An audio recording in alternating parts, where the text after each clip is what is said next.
các anh chị. Mỗi chúng ta thì là có những cái người yêu cái phong cách khác nhau, có người thì yêu cái sự hiện đại, có người yêu sự hoài cổ hoặc là bán cổ điển, rất là nhiều cái cách như vậy. Thì hôm nay tôi sẽ giới thiệu về cái mẫu gạch bông đuôi cá. Thì với cái mẫu gạch bông này cực kỳ là đơn giản, nhưng mà tạo cho các anh chị một không gian sống là vô cùng là sang trọng và không bao giờ là lỗi thời theo thời gian.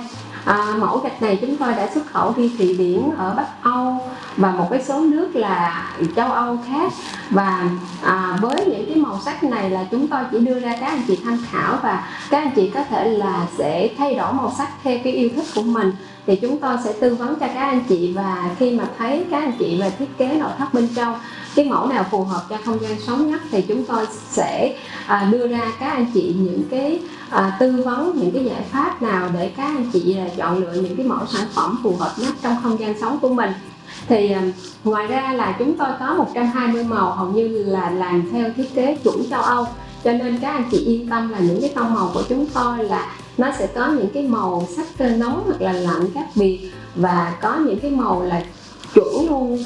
của theo châu Âu và Mỹ. Cho nên là với những cái nước châu Âu, Mỹ hoặc là Nhật Bản rất là nghiêm ngặt về chất lượng hoặc là không gian sống, thì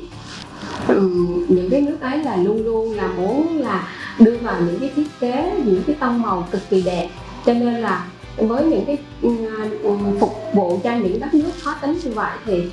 những bạn ấy cũng đã rất là thích thú khi mà sử dụng sản phẩm của Viettiles. Còn bạn thì sao? Nếu như là yêu thích cái màu sắc hoặc là những cái màu